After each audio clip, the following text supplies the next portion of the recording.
திமுக ஆட்சி பொறுப்பேற்றதிலிருந்து கொலை, பாலியல் வன்கொடுமைகள் உள்ளிட்ட குற்றங்கள் அதிக அளவில் நிகழ்ந்திருப்பதாக பாஜக மாநில தலைவர் நயினார் நாகேந்திரன் குற்றம் சாட்டியுள்ளார்.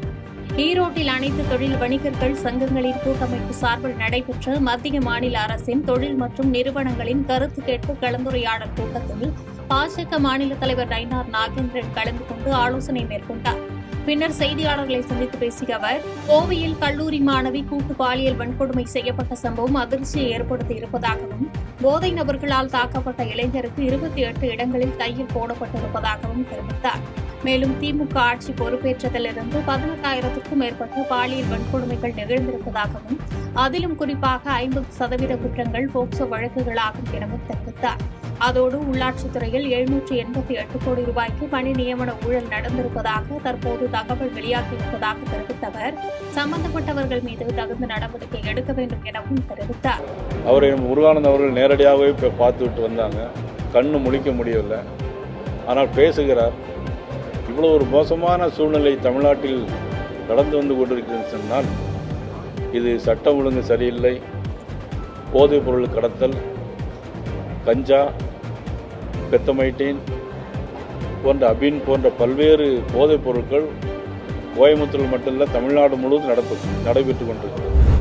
கோவையில் மாணவி கூட்டு பாலியல் வன்கொடுமை செய்யப்பட்ட சம்பவம் தமிழக மக்களுக்கு தலைக்குடிமை ஏற்படுத்தக்கூடிய சம்பவமாகும் என புதிய தமிழகம் கட்சித் தலைவர் கிருஷ்ணசாமி கருத்து தெரிவித்துள்ளார்.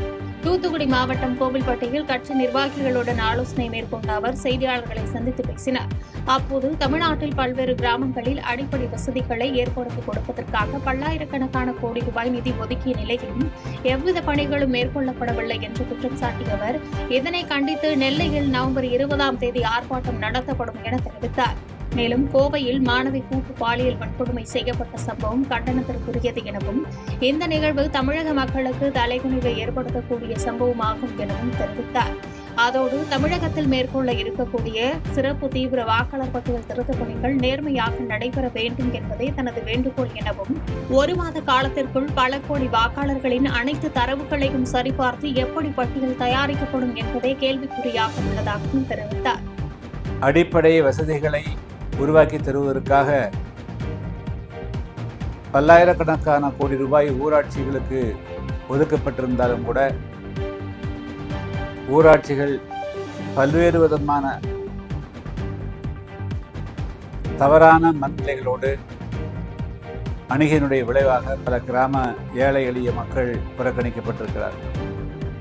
எனவே இந்திய அரசியல் சாசனப்படியும் நகர்பாலிகா மற்றும் கிராம பஞ்சாயத்து சட்டத்தின்படியும் அனைத்து மக்களுக்கும் இந்த அடிப்படை வசதிகளை செய்து தர வேண்டும், எந்த விதமான பாகுபாடுகளும் இருக்கக்கூடாது என வலியுறுத்தி நவம்பர் மாதம் 20ஆம் தேதி அன்று முதற்கட்டமாக திருநெல்வேலியில் எனது தலைமையில் ஆர்ப்பாட்டம் நடைபெற இருக்கிறது. வேலூரில் நடைபயிற்சி மேற்கொண்ட துணை முதலமைச்சர் உதயநிதி ஸ்டாலினிடம் பொதுமக்கள் ஆர்வத்துடன் கலந்துரையாடினர். வேலூரில் பல்வேறு புதிய திட்டங்களுக்கு அடிக்கல் நாட்டு விழா மற்றும் நலத்திட்ட உதவிகள் வழங்கும் விழா உள்ளிட்ட நிகழ்ச்சியில் கலந்து கொள்வதற்காக வருகை தந்த துணை முதலமைச்சர் உதயநிதி ஸ்டாலின் அங்குள்ள பிரதான சாலையில் நடைபயிற்சி மேற்கொண்டார். அப்போது சாலையில் சென்று கொண்டிருந்த பொதுமக்கள் அவரோடு செல்ஃபி எடுத்து மகிழ்ந்தனர்.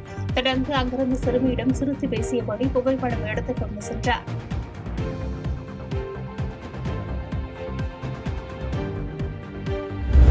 வாக்காளர் பட்டியல் சிறப்பு தீவிர திருத்தம் தொடர்பாக நடைபெற்ற அனைத்துக் கட்சி கூட்டத்தில் பங்கேற்ற கட்சித் தலைவர்கள் முதலமைச்சருக்கு பயந்துதான் கலந்து கொண்டார்கள் என பாஜக மூத்த தலைவர் தமிழிசை சவுந்தரராஜன் குற்றம் சாட்டியுள்ளார். பாஜக மூத்த தலைவர் தமிழிசை சவுந்தரராஜன் எழுதிய தி ஸ்டோரி ஆஃப் SIR புத்தக வெளியீட்டு விழா சென்னை கிண்டியில் உள்ள தனியார் அரங்கில் நடைபெற்றது.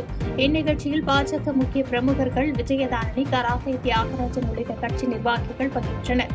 புத்தகத்தை வெளியிட்ட பின் மேடையில் பேசிய தமிழிசை சவுந்தரராஜன், மாநில சுயாட்சி பேசும் திமுக அரசியல் காரணங்களுக்காக மத்திய அரசு வழங்கும் நலத்திட்டங்களை எதிர்ப்பதாகவும், வாக்குச்சாவடியில் ஒரு பூத்துக்கு 200 நபர்களை அதிகமாக சேர்த்து திமுக முறைகேட்டில் ஈடுபட்டு வருவதாகவும் குற்றம் சாட்டினார். பின்னர் செய்தியாளர்களின் கேள்விக்கு பதிலளித்த அவர், தமிழ்நாட்டில் தேர்தல் ஆணையம் நேர்மையாக நடப்பதால் தான் தமிழ்நாட்டில் பாஜகவிற்கு ஒரு இடம் கூட கிடைப்பதில்லை எனவும், தேர்தல் ஆணையம் நியாயமாக செயல்பட்டு வருவதை இந்த முடிவுகள் காட்டுவதாகவும் தெரிவித்தார். மரியாதைக்குரிய முதலமைச்சர் அவர்கள் பாஜகவிற்கு பயந்து கொண்டு சில கட்சிகள் இங்கே வரவில்லை. அது அதிமுகவாக இருக்கட்டும், பாமகவாக இருக்கட்டும், தாவேகாவாக இருக்கட்டும், நாம் தமிழராக இருக்கட்டும், இவங்கெல்லாம்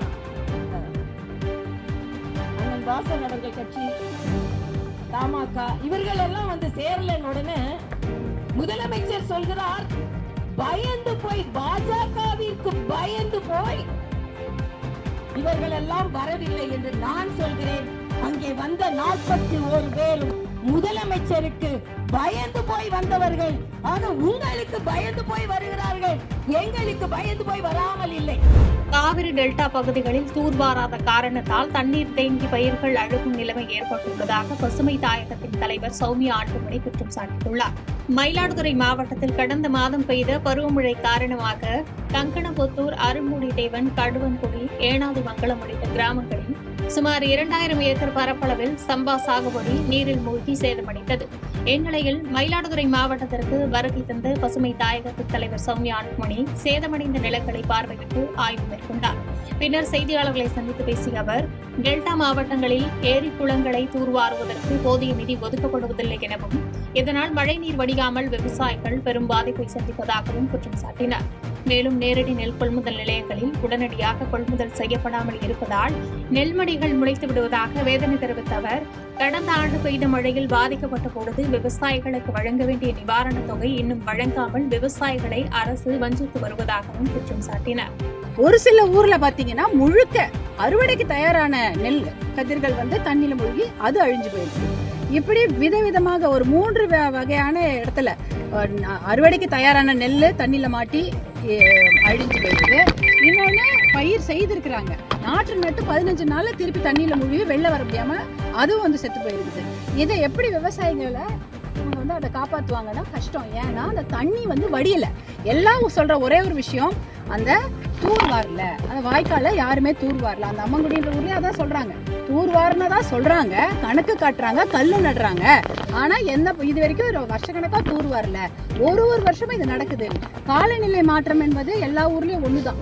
இந்த வடகிழக்கு பருவமழை ஒரு 30 நாள் பெய்ய வேண்டியது 2-3 நாள்ல பெஞ்சிடுது. அப்ப எல்லா தண்ணியும் ஒரே சமயம் நிலத்துல கொட்டும் பொழுது அந்த தண்ணி எங்க போகும்?